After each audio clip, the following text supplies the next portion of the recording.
Hello everyone!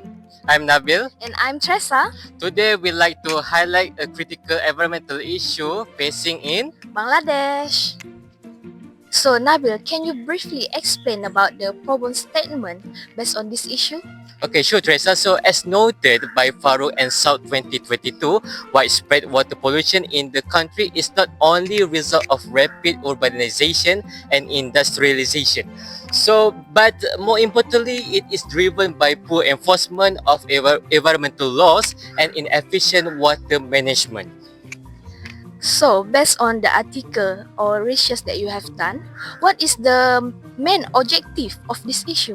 So the main objective of this issue is to aims to analyze how these governance failures contribute to the water crisis in Bangladesh and explore the socio-political barriers to effective enforcement and offer strategies for strength the environmental regulation and ensuring sustainable access to clean water for all citizens.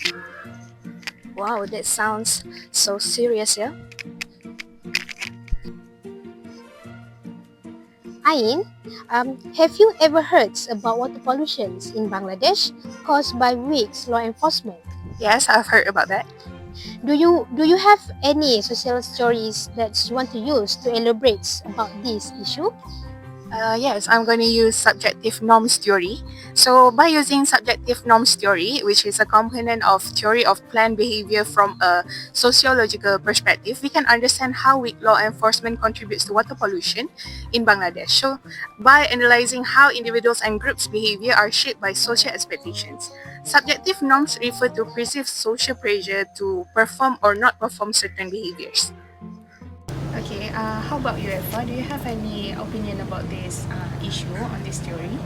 Okay, in my opinion, weak enforcement doesn't just let polluter off the hooks. It's also discourage those who wants to protect the environments like NGO, activists or concerned citizens. So without punishments for polluter, people begins to see pollution as normals and those who speak up are viewed as a troublemaker. So this reflects this normal theory where people follow what they believe society expect. If society and the governments don't care, most people won't either. So even those who care may give up due to the lacks of support. In the end, weak enforcement slowly kills motivations and pollutions continue. Alright, I see.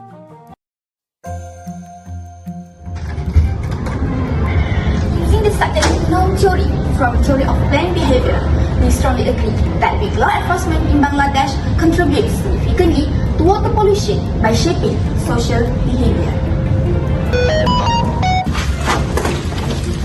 While Bangladeshi society does show some collectivist values, especially in rural areas, public pressure and social expectation are not strong enough to follow environmental laws. This is mainly because people have limited access to information about pollution, there is not enough environmental education, and public awareness is also low. Also, many communities in cities and industrial areas don't have the power or organization to push polluters to change their behavior. Even though Bangladesh has made laws to manage wastewater, like the Bangladesh Environment Conservation Act 1995, the enforcement of these laws is weak and many do not follow them. According to Rahman and Mahmood in 2023, the government relies on top-down regulation, which often doesn't work well because of problems like inefficiency and corruption. As a result, social pressure and community expectations, key part of subjective norm theory, are not strong or consistent in Bangladesh. In contrast, Japan has done a better job using ideas from subjective norm theory to control water pollution, especially after the Water Pollution Control Law was introduced in 1970. A study by Imura and Stetzers 2005 showed that local governments and industries made voluntary agreements to reduce pollution, which helped improve water quality.